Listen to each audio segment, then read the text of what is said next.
নতুন জীবন শুরু করে দক্ষিণেশ্বর মন্দিরে নবদম্পতি। কথা হচ্ছে বিজেপির প্রাক্তন সভাপতি দিলীপ ঘোষের। মঙ্গলের সকালে দক্ষিণেশ্বরের মা ভবতারিণীর কাছে পুজো দিলেন সস্ত্রীক দিলীপ ঘোষ। এদিন দিলীপ ঘোষ তার ঘরণী রিঙ্কু মজুমদারের সাথে মন্দিরে আসেন। প্রথমে মায়ের পুজো সারেন তারা।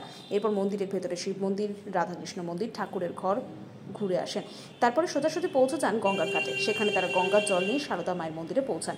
সেখানেও প্রার্থনা সেরে মন্দিরে ছেড়ে চলে যান তারা। তবে যাওয়ার আগে তারা জানান পশ্চিমবঙ্গের জন্য তারা প্রার্থনা কামনা করেছেন। চাকরিহারা থেকে মুর্শিদাবাদের জন্য প্রার্থনা সেরেছেন। পশ্চিমবঙ্গ থেকে যাতে অশুভ শক্তি দূরে সরে না যায় তার জন্য প্রার্থনা সেরেছেন তিনি।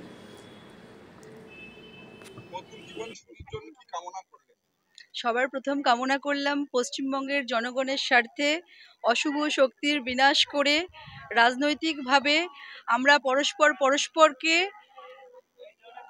খুব অ্যাক্টিভভাবে যাতে আমরা পশ্চিমবঙ্গের অশুভ শক্তির বিরুদ্ধে লড়তে পারি রাজনৈতিকভাবে, এবং আমরা বিজেপিকে প্রতিস্থাপিত করতে পারি এবং সরকার বদল করতে পারি।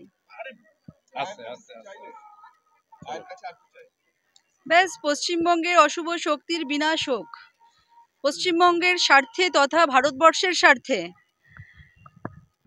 আমরা সবাই মিলে যাতে এই সরকারের পতন ঘটাতে পারি গণতান্ত্রিক পদ্ধতির মাধ্যমে, জনকল্যাণের স্বার্থে। অবভিয়াসলি যতক্ষণ এই সরকারের পরিবর্তন হচ্ছে না ততক্ষণ প্রত্যেকটা শ্রেণীর মানুষ, মানে একদম টপ টু বটম সবাই সাফার হচ্ছে। ঠিক আছে, শান্তি চাইলাম, যেন দায়িত্ব পালন করতে পারি সবার প্রতি। বলুন। দাদা, কালকে এসএসসি ওইখানে অবস্থান বিক্ষোভের কোনো সূত্রপথ বেরোলো না, সকাল থেকে সারা রাত কি বলবেন? সে ধর্ণা বলুন বা সরকারের সঙ্গে মিটিং, দুটোই নিষ্ফলা হবে, কারণ ওইখানে সমাধান বেরোবে না। কোর্ট দিয়েছে নির্দেশ, কোর্টেই সমাধান বেরোবে। তাই সব পক্ষ নিজের তথ্য নিয়ে আবার কোর্টের কাছে আবেদন করুন। আমার মনে হয় সুপ্রিম কোর্ট সবার কথা শুনে তারাই ঠিক সিদ্ধান্ত দেবেন। 18,000 লোকের চাকরি ফেরত যেন আসে, এটা আমরা চাই।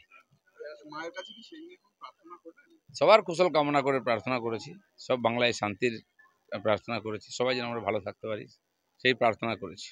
দাদা, কালকে মুখ্যমন্ত্রী বলেছেন 10,000 লোকের চাকরি দিয়েছে, কি বলবেন? তারা কোথাকার লোক? বিহার, ইউপি না পশ্চিমবাংলার?